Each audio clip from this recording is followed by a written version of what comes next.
tema kita hari ini tentang Al-Quran. Dan mudah-mudahan kita diberikan insya Allah kelancaran untuk bahasan kita. Dan topik ini insya Allah akan memberikan banyak manfaat dari apa yang kita kerjakan dalam keseharian kita. Saya mohon izin untuk melambatkan bacaan karena tadi hanya mengantarkan saja. Teman-teman, kenapa mesti Al-Quran? Apa esensi Al-Quran?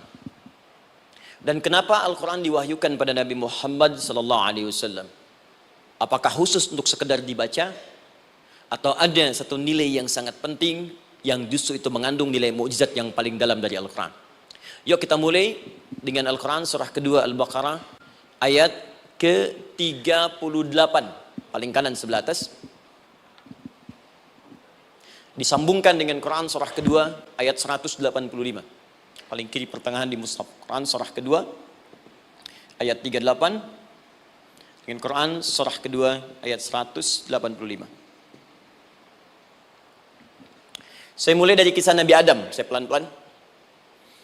Nabi Adam saat diciptakan oleh Allah, kemudian diberikan informasi bahwa beliau akan bertugas di bumi, beraktivitas di bumi. Disampaikan di Quran surah kedua ayat 30, paling kiri sebelah atas. Wa idh qala rabbuka lil malaikati inni ja'ilun fil ardi khalifah. Kata Allah, dan pelajari, ingat ketika kami menyampaikan pada para malaikat, kami akan menugaskan satu makhluk, manusia namanya Adam, di bumi tugasnya. Untuk menjalani hidup di bumi. Nah, secara singkat, setelah Nabi Adam turun ke bumi, di awal masa bersama Sayyidah Hawa, ya alaihi wassalam, maka ternyata bersamaan dengan turunnya Adam dan Hawa ke bumi itu, mereka berdua dibekali petunjuk. Yang dengan petunjuk itu, ini yang dahsyat. Allah jamin semua aktivitas hidupnya dari mulai yang sederhana sampai yang kompleks, pasti jika diikuti petunjuk ini dia akan senang menjalaninya dan akan tenang mendapatkan hasilnya. Ya, perhatikan kalimatnya. Quran surah kedua ayat 38. Fokus. Qul nahbitu minha jami'a. Kata Allah, sekarang tiba saatnya. Adam, Hawa, turun kalian ke bumi. Kalau setan kita tinggalkan aja ya. Ini kita bahas Adam dulu. Turun kalian semua ke bumi. Fa imma ya'tiyannakum minni huda. Maka nanti sejak kalian tiba di bumi itu, aku akan turunkan satu petunjuk disebut dengan hudan namanya. Hudan. Fokus.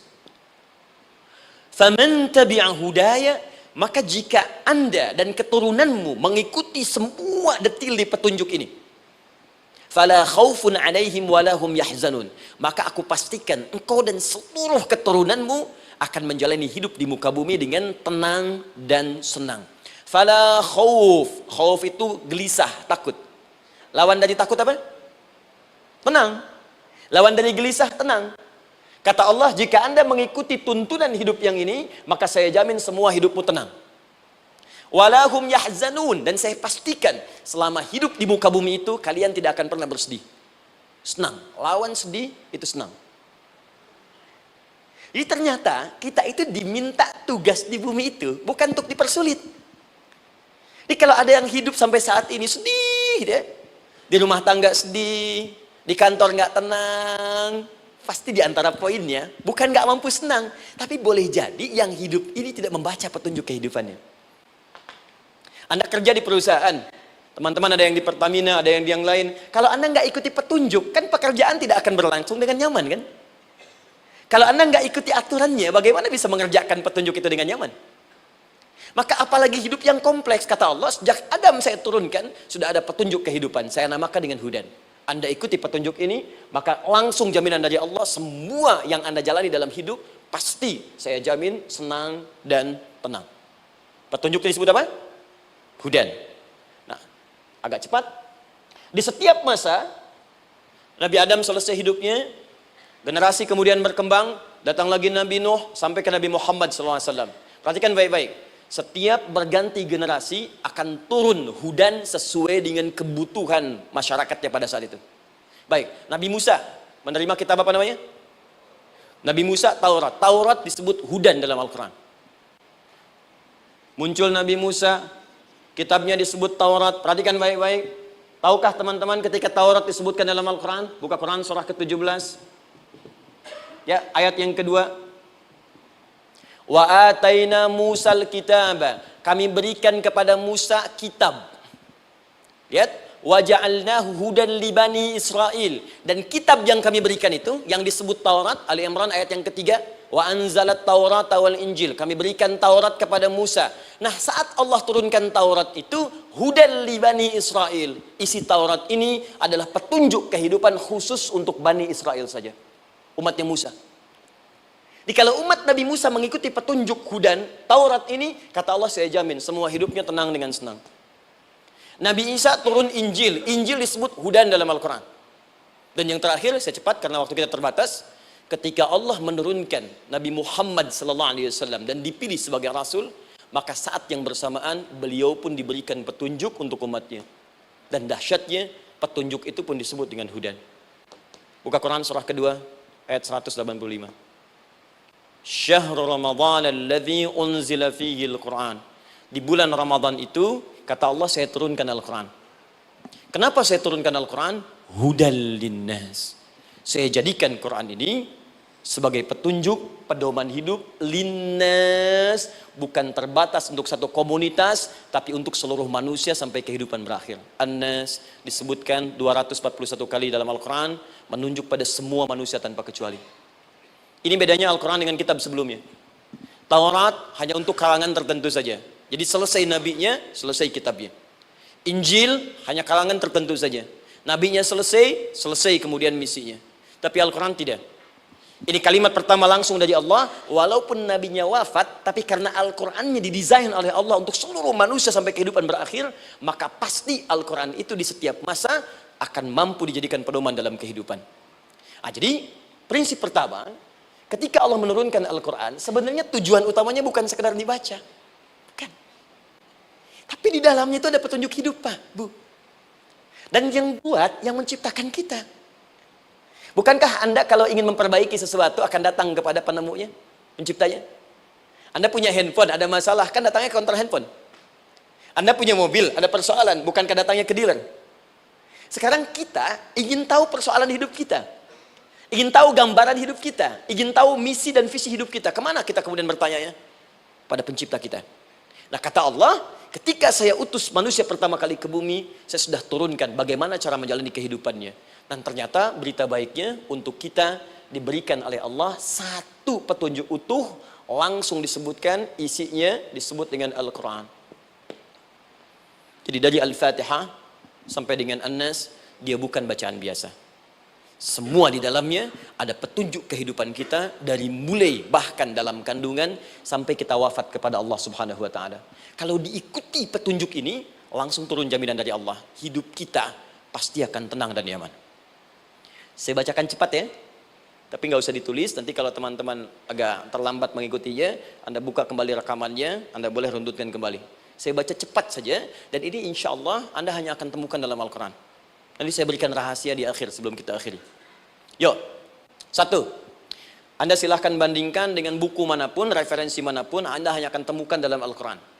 Dari sejak sebelum lahir, bagi perempuan yang tengah mengandung, langsung Allah berikan tuntunan bagaimana agar kandungan itu berjalan dengan sehat, nyaman, dan mudah ke persalinan. Quran surah ke-7 ayat 189. Perkembangannya bisa diamati dan dicek kemudian, ya baik ke dokter atau yang lain. Nanti perkembangannya disebutkan di Quran surah ke-22 ayat ke-5. Dirinci lagi di Quran surah ke-23 ayat 11 dari 9 sampai dengan 13. Kemudian mulai terlahir, dari lahiran diberi petunjuk oleh Allah. Nih, berikan ASI maksimal 2 tahun. Kalau ingin berhenti sebelum 2 tahun boleh, begini caranya. Quran surah kedua ayat 233. Dari sampai usia 2 tahun menjelang balik, kata Allah berikan 4 pendidikan dini. Ini turunannya, disebutkan 1, 2, 3, 4. Jika Anda ajarkan ini, maka anak ini akan tumbuh. 1, dekat dengan Allah. 2, dijamin taat pada orang tuanya. 3, dia akan baik dengan lingkungannya. Dan 4, dia akan bertahan dalam kebaikan sampai dia dewasa. Quran surah ke-31 ayat 13 sampai dengan 19. Usia 7 tahun, ya mulai dia balik misalnya, dia akan mulai belajar. Bagaimana cara belajar yang baik supaya cepat paham, gampang mengerti. Turun Quran surah ke-9 ayat 122. Amalannya di Quran surah 96 ayat yang pertama. Kemudian rinciannya diturunkan di Quran surah kedua ayat 282 di ujung ayatnya. Lalu bagaimana mencari sekolah yang bagus, majlis yang baik, guru-guru yang baik, diturunkan Quran surah ke-58 ayat ke-11. Dicontohkan tentang Maryam dan Nabi Isa alaihissalam di Quran surah ketiga ayat 35 sampai dengan 37. Naik lagi, dia mulai dewasa, ya, mulai bergaul, bahkan kadang-kadang merantau, punya tempat komunitas berbeda. Bagaimana supaya dia bergaul tidak terpengaruhi lingkungan yang tidak baik. Maaf ya, kadang-kadang ibu yang sudah mengandung, melahirkan, ayah mencari nafkah, tiba-tiba anak pergi bahkan ke kampus, ke sekolah, dapat teman yang gak bagus, pulang-pulang mengecewakan Anda. Bagaimana menemukan tempat-tempat yang baik untuk bisa menjaga perilaku anak ini? Ditemukan nanti di Quran surah ke-49 ayat ke-13-nya. Dirinci perkembangannya di Quran surah ke-12 Yusuf ayat 2 sampai dengan ayat 29-nya. Sampai ketika dia akan mulai kemudian menikah. Kata Allah, pilih pasangan yang baik dengan ta'aruf, berikan mahar yang sempurna. Quran surah ke-4 ayat ke-4. Kemudian dia mulai menikah. Kata Allah, sebelum menikah, pelajari dulu fikih nikah. Banyak orang yang menikah tapi karena tidak belajar tentang persoalan rumah tangga, apa yang akan terjadi di rumah tangganya. Detil Pak, Bu. Kata Allah, ini kalau kamu berbuat begini akan ada miskomunikasi. Kalau ada miskomunikasi persoalannya akan begini, solusinya begini. Maka diturunkan dasarnya di Quran surah ke-30 ayat 21, detilnya di Quran surah ke-4 ayat 34 sampai dengan 35. Paling kiri sebelah atas sampai dengan ke tengahnya. Anda berlanjut, diterangkan oleh Allah, hei, tugas suami saat mulai pertama kali menikah, maka tugas yang pertama siapkan untuk mencari nafkah. Bagaimana caranya ya Allah? Diturunkan oleh Allah. Satu, jangan takut kehilangan rezeki. Jangan pernah mencuri, jangan pernah ngambil punya orang, karena punya kamu akan saya berikan sempurna. Kamu ngambil punya orang, maka kamu akan menyulitkan diri sendiri. Itu akan dikembalikan pada yang berhak. Ya, turun Quran surah ke-51 ayat 22. Dirinci, begini cara nyarinya. Quran surah kedua ayat 168. Kalau Anda ingin cepat baru bergerak, rizkinya sudah dapat. Quran surah kedua ayat 172. Ada yang dahsyat, dia belum keluar, rizkinya yang mendatangi dia. Jadi nanti di Al-Quran ada 8 jenis rizki. Di antara yang paling hebat, ada yang belum Anda datang, rizkinya sudah menjemput. Ada orang mendatangi rizki, ada rizki mendatangi dia. Contoh, Al-Imam Asy-Syafi'i sedang berdiskusi dengan Imam Malik gurunya. Kata Imam Asy-Syafi'i, Syekh, rizki itu mesti saya cari dulu, baru kita dapat. Kata gurunya, ya Syafi'i, ada rizki yang cukup kita beramal dekat kepada Allah, dia akan datang tanpa kita cari dengan ikhtiar manusia. Kata Syafi'i, mustahil. Kata Quran kan kita kerja dulu, baru datang. Kata Imam Malik gurunya, kamu yang belum sampai, kita amalkan ini, rizki datang. Maka berhenti sampai di situ, Imam Syafi'i pamit, di jalan tiba-tiba, beliau mendapati ada panen anggur, Pak, Bu. Terus dipanggil sama yang punya kebun. Ya pemuda katanya, sini. Mau bantu nggak? Kalau kamu bantu, kami berikan anggurnya. Maka beliau bantu, panen, petik. Sampai setelah selesai diberikan anggur yang besar-besar, hanum. Senyum, senang beliau. Ternyata senangnya bukan karena dapat anggur. Senangnya karena merasa pendapatnya benar. Kalau saya nggak bantu panen ini, nggak akan dapat saya anggur. Cuma karena saya bantu, saya diberi ini. Maka rasa senangnya inilah dibawa kemudian kepada gurunya, ingin laporan. Tapi perhatikan adabnya. Dia tidak mengatakan, guru, nih saya benar. Kalau saya nggak ikut panen, nggak dapat saya ini. Perhatikan kalimat Asy-Syafi'i. Guru, tadi saya di jalan, dipanggil oleh pemilik kebun, ikut panen anggur. Begitu saya bantu, saya diberikan anggur ini. Beliau tekankan dengan kalimat yang kencang pada kalimat, begitu saya bantu, saya dapat anggur ini. Imam Malik tersenyum mengatakan, Masya Allah Syafi'i luar biasa. Ini siang begitu panasnya. Tadi saya mau keluar ngajar, terfikir di benak saya, Allah kalau ada anggur yang besar-besar, enak rasanya. Tiba-tiba kamu datang bawa anggur. Jadi Imam Syafi'i kerja dapat sesuatu, Imam Malik terfikir sesuatu, datang rezeki. Itu ada di Quran surah ke-7, teman-teman, ayat ke-96, paling kanan sebelah atas di mushafnya. Baik, teruskan dulu. Ya, Anda dalam mencari kerja, ingat, kalau Allah yang sampaikan pasti terjadi. Jangan dikira mudah. Kata Allah akan ada persaingan, akan ada kadang-kadang singgungan, akan ada tantangan. Maka mulai petakan tantangan apa yang akan Anda lalui saat Anda mulai mencari nafkah itu. Maka turun Quran surah kedua ayat 214, paling kanan sebelah bawah. Am hasibtum an tadkhulul jannata. Hei, apa kamu mudah begitu saja mengira akan sukses dalam pekerjaanmu? Bahkan bisa diartikan surga, ingin masuk surga. Walamma ya'tikum mathalul ladzina khalau min qablikum. Sebelum engkau diuji seperti orang sukses dulu pernah sukses. Lihat mereka. Gak ada orang sukses yang instan. Cuman balikan telapak tangan dapat, tidak. Kata Allah, lihat orang-orang dulu. Lihat orang-orang hebat dulu, bagaimana mereka bisa kaya, bisa sukses, bisa punya posisi. Masat umul ba'sa, petakan olehmu tantangan apa yang akan dihadapi saat engkau bekerja itu. Satu, kata Allah ba'sun, ada yang ringan. Ya, ba's. Ba'sa, jama' dari kata ba'sun. Dua, dara. Dia sudah menengah, jama' dari kata durun. Tiga, zilzal. Ini yang paling tinggi puncaknya. Jadi kalau Anda sudah mendapatkan ini, yakinlah. Berarti Anda akan mendapatkan posisi yang tinggi. Karena mustahil orang besar diuji dengan ujian yang kecil. Zilzal. Ini bagian ketiga. Ba'sa, ba'sun. Mulai. Kira-kira tantangan-tantangan ringan apa saja yang akan Anda hadapi? Ya, kalau saya contohkan misalnya dengan contoh yang lain singkat. Anda mau ke masjid, ingin konsisten, mulai hijrah, ingin dekat dengan Allah. Tiba-tiba yang tadinya nggak mau ke masjid, mulai ke masjid, diuji dengan hujan. Hujan kecil, rintik-rintik, shower. Begitu hujan, orang Arab mengatakan kalau hujannya bisa lewat tanpa payung pun, orang Arab mengatakan la ba'sa. La ba'sa ini ringan.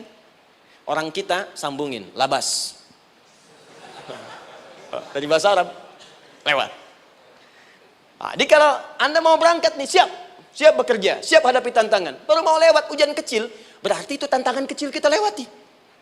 Macet, petakan, cari jalan yang kemudian sempurna, jalan yang kosong, buka Google-nya, buka Waze-nya, buka map-nya, cari.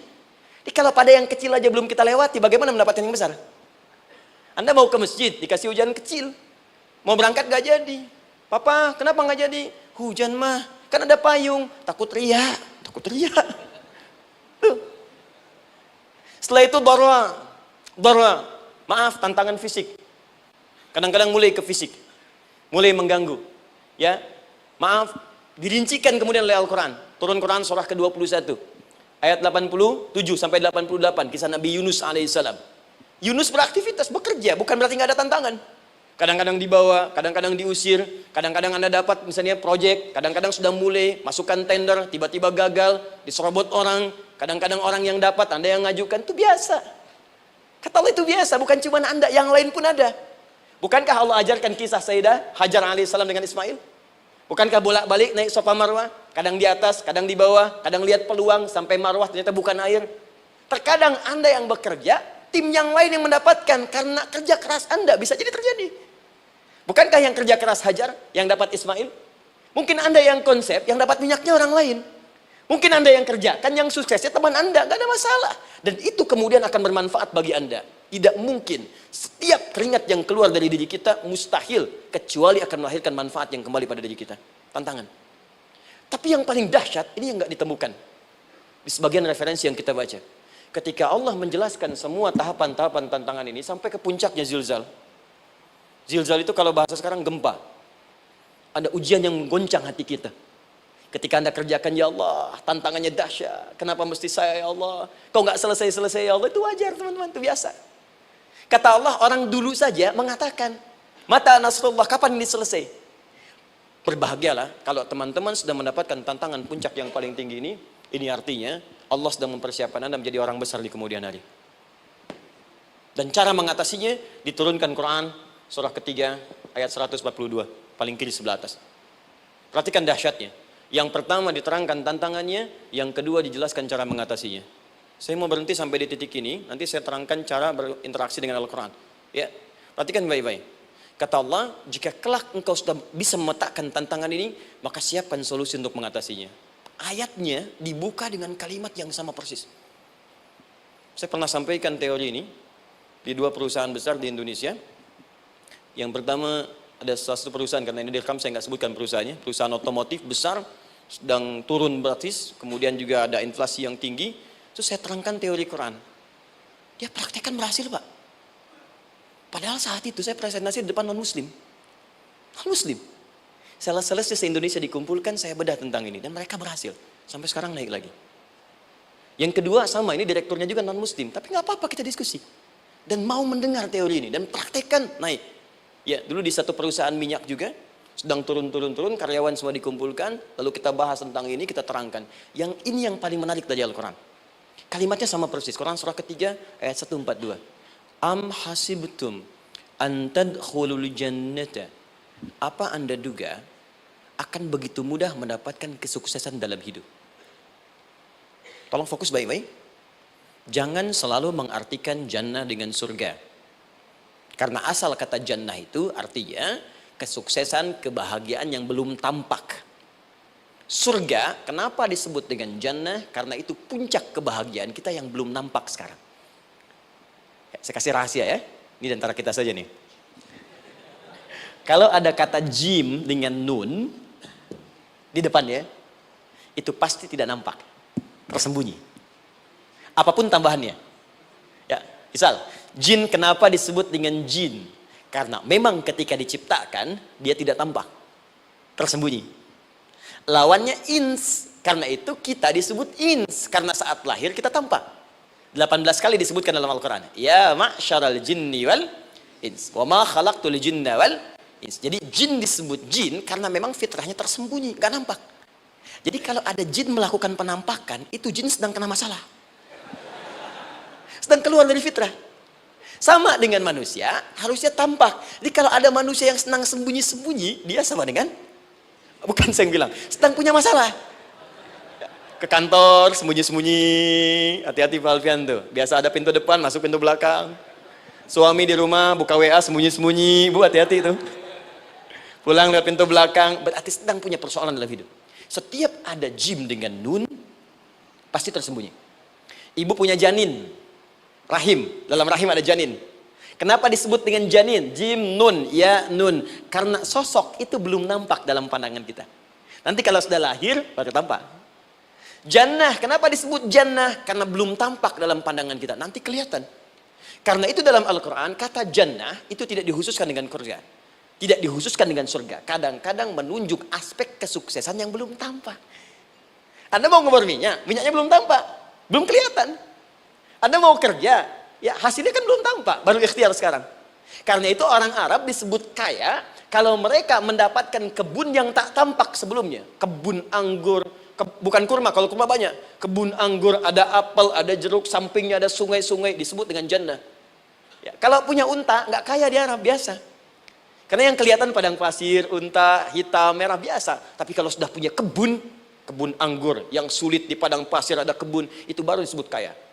Karena itu orang Arab kadang mengartikan jannah dengan aspek kesuksesan yang belum tampak. Diartikan dengan kebun anggur, kebun apel, dan macam-macamnya. Perhatikan. Am hasibtum an tadkhulul jannah. Apa Anda duga ingin sukses itu begitu mudah? Sukses jadi tidak. Walamma ya'lamillahu alladhina jahadu minkum wa ya'lamas sabirin. Perhatikan baik-baik. Sebelum Allah memastikan pada diri Anda terdapat dua hal yang paling utama untuk mengatasi tantangan tadi. Satu, jahadu. Kesungguhan. Serius. Jadi kalau mau sukses, mesti serius. Kerja serius. Cintai pekerjaan Anda. Ya, belajar anak-anak serius. Pastikan belajar dengan serius. Jangan cuma anak-anak duduk paling belakang, nggak pernah nanya, kadang ngantuk, pulang. Ujian, besoknya mau ujian, baru belajar. Ya, sistem SKS, sistem kebut. Ya kadang-kadang sejam Bu, Pak. Saya pernah ada orang di luar ngadu waktu di Libya, Ustadz gimana ini orang Indonesia? Kenapa? Saya belajar 3 bulan, besok mau ujian. Teman antum orang Indonesia pinjam catatan saya, baru semalam. Dia dapat 8, saya 7,5. Saya bilang, Anda belum tahu sistem SKS tuh. Baik ya. Tapi itu bukan solusi, begitu ujian selesai ilmu lupa. Itu poinnya. Jadi kalau hanya sekedar ilmu dipakai untuk ujian, pada prakteknya nggak akan terpakai. Ini banyak anak sekolah sekarang hanya belajar untuk ujian saja. Padahal kalau dipraktekkan, kadang kaitan dengan agama tinggi Bu, Pak. Fisika itu dengan agama itu tinggi. Gaya F1 sama dengan F2, gaya gerak sama dengan gaya dorong. Gaya sedikit, maka keluarnya sedikit. Pukul kencang, bunyinya kencang. Imannya kalau kuat, amalan jadi banyak. Iman sedikit, amal pun sedikit. F berbanding lurus dengan P, hukum Pascal. Gaya berbanding lurus dengan tekanan. Masuk bab akhlak. Makin banyak gaya, makin banyak tertekan. Nah itulah. Gaji 5 juta, gaya 10 juta, kan? Ini serius. Serius. Di divisi apapun Anda, saya 3 sepekan lalu lah takziah ke tempatnya yang Habibie, terus diminta tausiah di sana. Dan saya perhatikan beliau termasuk yang paling serius ketika diberikan tugas apapun. Gak pernah diberikan amanah kecuali mencintai pekerjaan itu. Yang Habibie demikian. Ciri orang sukses itu serius. Tapi keseriusan itu, kata Allah petakan jadi 3 bagian lagi. Karena jahadu itu punya 3 turunan kata. 1, keseriusan merencanakan, disebut ijtihad namanya. Punya rencana. Mappingnya apa? Stepnya apa? Oke, Anda ingin kerjakan sebuah proyek, baik, proyeknya berlangsung berapa lama? Target kita apa? Jangka panjangnya, menengahnya, jangka pendeknya. Kemudian apa tantangan yang akan dihadapi di setiap tahapan-tahapannya? Selesaikan. Bahkan saking pentingnya tahap perencanaan ini, ditunjukkan oleh Allah langsung lewat sholat. Teman-teman masih ingat sholat pertama yang kita kerjakan setiap hari, sholat apa namanya? Subuh. Apa artinya subuh? Tuh, ini masalahnya. Ini kata Al-Quran sendiri ya, kata Al-Quran sendiri. Nanti akan ditemukan orang yang ibadah tidak paham apa yang dikerjakan dan dilakukan dalam ibadahnya. Contoh sholat. Kata Allah akan ada orang sholat yang saat sholat tidak mengerti apa yang ia baca dan dia lakukan dalam sholatnya. Jujur tanyakan pada diri kita. Sampai detik ini, dari sekian ribuan kali ruku dan sujud, berapa persen bacaan sholat yang kita pahami? Jangan-jangan kita ruku tapi nggak ngerti yang dibaca. Sujud tak paham yang diungkapkan. Bagaimana bisa khusyuk? Mustahil. Maka kembali ke sini. Kenapa sholat pertama itu disebut dengan subuh? Teman-teman, ternyata semua nama sholat dari subuh sampai isya, plus bacaan dan gerakan dari takbir sampai salam, itu bukan sekedar gerakan semata. Semua ada artinya, ada maknanya. Dan diajarkan oleh Nabi langsung. Subuh disebut dengan subuh. Ada 2 kata. 1, fajar. Quran surah ke-17 ayat 78. Inna Qur'an al-fajri kana mashhuda. Kedua, subuh di surat At-Takwir. Was-subhi idza tanaffas. Kenapa disebut fajar? Fajar itu pancaran positif, pancaran kebaikan. Jadi kalau yang baik disebut fajar. Kalau yang jelek disebut fujur. Fujur ada di Quran surah 91 ayat 7 sampai 8. Wa nafsi wa ma sawwaha fa'alhamaha fujuraha wa taqwaha. Fujur itu rambatan, gelombang buruk yang muncul dari nafsu. Ya, ditembuskan ke elemen tubuh kita. Misal gini. Tiba-tiba pengen marah. Ya, di tubuh kita mengatakan melotot, maka ini ada pancaran di hati kita nyambung kemudian ke mata. Ini rambatan dari sini ke mata disebut fujur namanya. Mau ke tangan pukul, masuk ke tangan. Itu rambatannya disebut fujur namanya. Ya. Yang baiknya disebut fajar. Ya, misal saya ingin sholat, tiba-tiba hati mengatakan sudah azan, merambat ke kaki, cepat melangkah. Cepat wudhu. Nah, itu rambatannya disebut fajar namanya. Atau infajar. Ini pasti ada, ya. Fujur nama lainnya nafsu. Disebutkan 115 kali dalam Al-Quran. Takwa, rambatan fajar, sumbernya takwa. Disebutkan 115 kali dalam Al-Quran. Di jiwa kita ada takwa, ada nafsu. Takwa yang dorong malaikat, disebutkan 88 kali dalam Al-Quran. Nafsu yang dorong setan, disebutkan sama 88 kali. Di setiap Anda akan mengerjakan satu hal, pasti akan yang mendorong pada yang baik, akan mencegah dari yang baik itu nafsu. Pasti itu. Pak Alfian mau tanda tangan proyek. Tiba-tiba disodorkan, Pak, ini Pak. Kok begini proyeknya? Perbaiki, karena ada yang nggak beres. Tapi fee-nya lumayan Pak, 1 miliar. Nggak bisa, jiwa takwa mengatakan jangan terima Pak. Bapak mengatakan maaf, ini jari tahiyat, gak akan pernah dipakai maksiat, perbaiki, datang lagi. Ini Pak, kok sama? Fee-nya diperbaiki Pak, 100 miliar. Nafsunya mulai berkata, terima. Takwanya bilang, jangan. Akhirnya beliau katakan, tangan tahiyat gak akan pernah dipakai maksiat. Tapi tunggu, saya istighfarah dulu.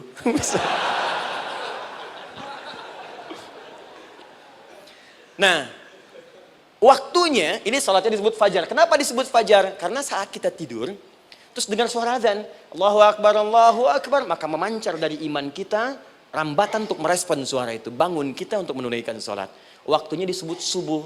Kenapa disebut subuh? Dari kata asbah. Asbah itu artinya yang siap dengan rencana. Ya, orang Islam tuh nggak ada yang bangun dari tidurnya kecuali punya rencana jelas yang akan dieksekusi di hari itu. Makanya sebelum kita bekerja mengeksekusi itu, kita datang menghadap Allah supaya Allah berikan kemudahan di setiap aktivitas kita. Coba lihat manajemen Nabi. Bukankah sebelum tidur beliau istighfar dulu? Dirinci pekerjaannya, dicatat yang akan dikerjakan besok, istighfar 70 kali, 100 kali, sehingga dengan istighfar saat tidurnya tenang. Coba kita biasakan. Ada yang baca Quran, ada yang istighfar. Kalau nggak percaya silahkan cek. Begitu Anda lakukan, tidurnya enak. Besoknya rencana itu sudah siap. Makanya ketika bangun, siap jam 7 mau kemana, jam 8 ada di mana, jam 12 kerjakan apa. Sebelum mengerjakan itu, datang kepada Allah, sujud, ya Allah, saya punya rencana ini tolong mudahkan. Begitu caranya. Itu Itu yang disebut dengan subuh. Nah, sekarang kembalikan peta hidup kita mau seperti apa ke depan. Ijtihad. Yang kedua, kalau sudah jelas konsepnya, visinya sudah ada, maka jihad. Yang kedua jihad. Jihad itu eksekusinya, aksinya, actionnya, perjuangan fisiknya.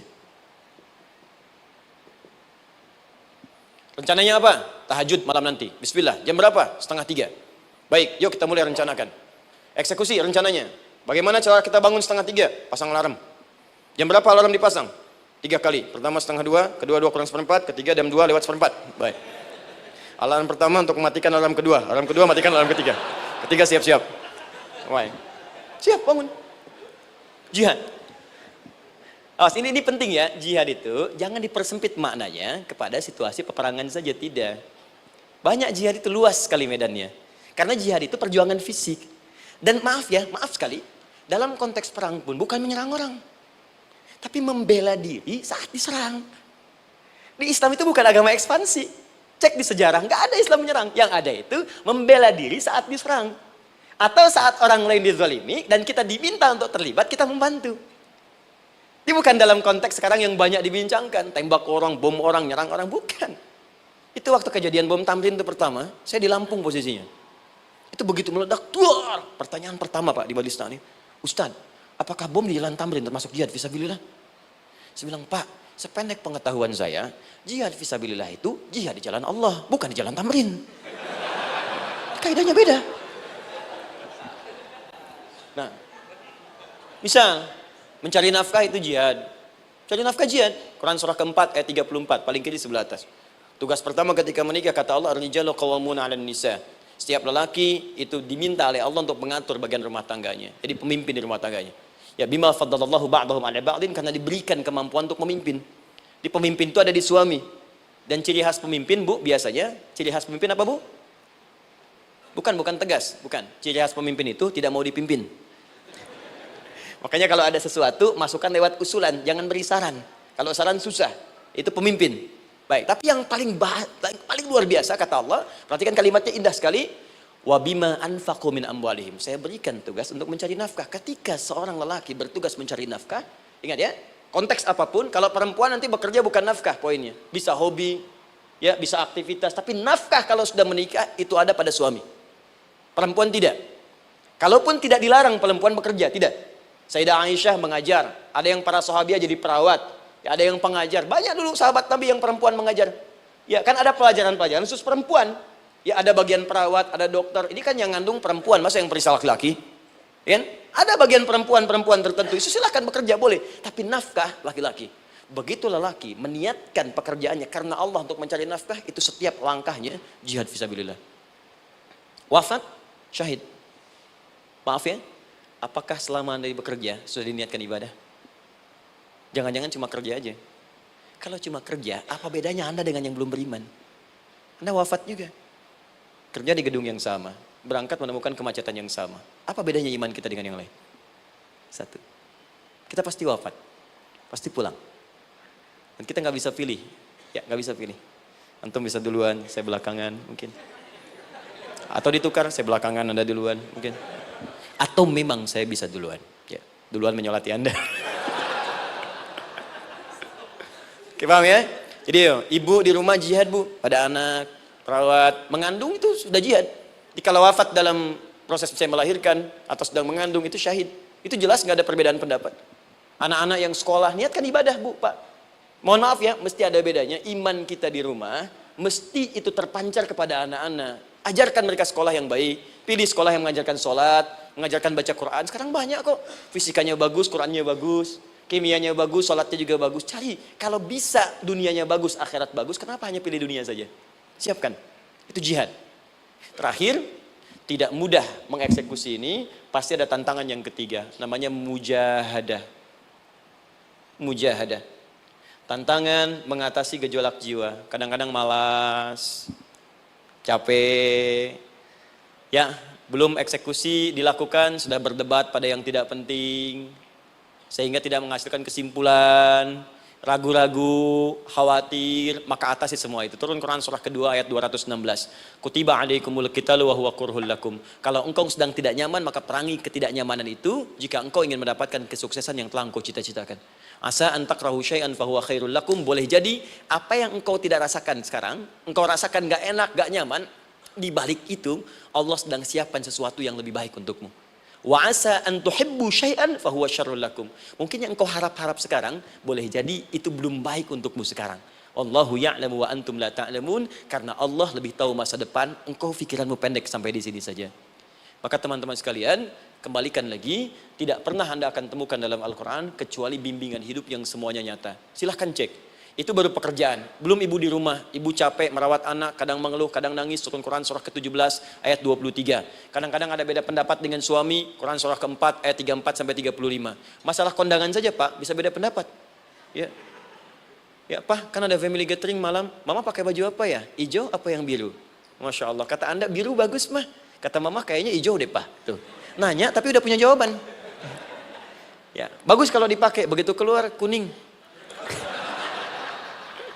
Naik lagi, Anda udah 40 tahun, anak masih ada, turun Quran surah ke-46 ayat 15. Kemudian naik lagi sampai Anda sepuh, sampai kembali ke keadaan tidak normal seperti anak-anak lagi, Quran surah ke-22 ayat ke-5. Sampai ada amalan, kalau Anda jangan kira Anda akan hidup selamanya, Anda pasti wafat. Quran surah ke-3 ayat 185. Bahkan diajarkan kalau wafatnya ingin enak, begini caranya. Pelajari Pak, jangan cuma dunia, kita akan meninggal. Ini ada di Quran, kalau pengen meninggalnya enak, begini caranya. Ya kalau nggak percaya silahkan amalkan, nanti kita akan lihat di akhir. Ya. Betul, akan kelihatan. Quran surah ke-89 ayat 27 sampai 30. Kalau kalian nggak pelajari ini, silahkan kata Allah, saya berikan yang ini yang kedua sambil dipukulin malaikat. Quran surah ke-8 ayat ke-50. Sampai di alam kubur dijelaskan, kalau nanti Anda wafat, Anda pindah ke alam kubur, kalau ingin di kuburnya terang, nyaman, banyak rezekinya, lakukan amalan Quran surah ke-3 ayat 169 sampai 172. Tapi kalau Anda abai, Anda akan seperti Firaun dulu. Setiap pagi sampai petang ditampakkan neraka. Quran surah ke-40 teman-teman sekalian disampaikan oleh Allah langsung ya dari ayat 45 sampai 46 ya. Sampai terjadi kiamat disampaikan Quran surah ke-75. Sampai dihisab, ada yang masuk surga tanpa hisab, Quran surah kedua ayat 25. Ada yang masuk neraka tanpa hisab. Ada. Kan yang kita tahu surga aja, masuk neraka tanpa hisab ada. Quran surah 18 ayat 99 sampai dengan 100. Sampai disebutkan surga yang paling indah nomor 1 bersama Nabi dan orang-orang soleh. Jadi kalau Anda masuk sini, tetangga Anda semua Nabi. Ya, depannya Nabi Ibrahim, belakangnya Nabi Musa misalnya, samping kirinya Nabi Yusuf, ya, samping kanan Nabi Muhammad SAW. Itu cuma 3 golongan, orang soleh, para syuhada, orang-orang jujur dalam kehidupan dunianya. Jadi kalau Anda jadi pekerja yang jujur, taat kepada Allah, Anda berpotensi masuk surga bersama semua Nabi dan Rasul yang pernah diutus. Ya. Baik, itu ada di Quran surah ke-4 ayat ke-69. Ada yang kedua di taman surga, Quran surah ke-51 ayat 15 sampai dengan 18. Ada yang surga seluas langit dan bumi, Quran surah ke-3 ayat 133 sampai 134. Ada yang neraka yang biasa, ya, sebiasa-biasa nerakanya kebakar juga. Quran surah 4 ayat 56. Tingkat paling tinggi neraka jahanam untuk 2 golongan, munafik, ingat, munafik dan kafir. Jadi kalau Anda pun muslim, jauhi perbuatan munafik. Karena munafik akan mengantarkan langsung ke dalam neraka jahanam. Quran surah ke-4 ayat 140. Mana yang tidak ada? Mana yang nggak ada di Quran? Semua ada. Bisnis ada, ya, birokrasi ada, diplomasi ada, mengajar ada, ilmu ada. Karena itu saya mau tutup, jika kita ingin benar mengeluarkan petunjuk ini, seperti orang dulu pernah melakukannya, maka kata Allah melalui lisan Rasulullah, turun Quran surah ke-29 ayat ke-45. Satu ini aja kita kerjakan, insya Allah ini akan beda kita rasakan. Utslu ma uhya ilaika minal kitab. Jika kalian kemudian hidup di muka bumi, maka keluarkanlah bimbingan dari Al-Quran sesuai dengan kebutuhan kita secara tematik. Utslu itu dari kata tilawah. Tilawah itu baca, pahami, amalkan. Karena itu setiap kita baca Al-Quran, di sampingnya pasti ada yang menerjemahkan supaya kita paham. Betul kan? Ketika ada yang baca Al-Quran, di sampingnya ada siapa? Ya, sari tilawah kan? Baik, sari tilawah itu bahasa Indonesia. Ya, sari, sebetulnya tilawah saja. Tapi mungkin saat yang menerjemahkan dulu pertama di Indonesia, namanya Bu Sari. Karena itu disebut sari tilawah. Ya, kalau Adi mungkin ada tilawah gitu kan? Nah, jadi teman-teman, caranya begini. Anda keluarkan sesuai kebutuhan. Enggak semua ayat Quran mesti kita kaji. Kalau mau dari awal dari akhir, bagus. Kalau baca silahkan. Hatamkan, Nabi juga hatamkan. Tapi kalau Anda ingin ambil sesuai passion kita. Anda pebisnis, kenapa nggak mengeluarkan ayat bisnis di Quran? Teman-teman yang diperminyakan, keluarkan ayat-ayatnya ada. Quran surah At-Tur, surah 52 itu, keluarkan. Ya, wal bahrul masjur, Dan jika Anda akan melakukan eksplorasi di laut, carilah laut yang punya, nih kualifikasi begini. Yang di bawahnya ada endapan tanah yang melahirkan api, kata Allah tuh. Itu potensial ada minyaknya. Kalau yang kerja di batu bara, turun Quran surah Fatir, surah 35, ayat 27 sampai 29. Ini jenisnya. Ada yang kelihatan dari jauh, ada yang harus digali, ada yang kelihatan dari jauhnya kelihatan hijau, ada kelihatan menghitam. Disebutkan langsung. Ada. Kenapa nggak Anda turunkan dalam bentuk-bentuk tematik yang itu bagian kita? Ada yang pokok, ada yang spesifik. Yang pokok tentang sholat, karena semua orang sholat. Tentang ayah. Anda jadi ayah berapa tahun? Kenapa nggak dikeluarkan di Quran ayat-ayat tentang ayah? Kenapa nggak dikeluarkan di Quran ayat-ayat tentang ibu? Jangan jauh-jauh dulu bicaranya. Tentang belajar. Nah, nanti eksekusinya, kalau mau cepat, buka kitabnya Al-Imam Al-Bukhari.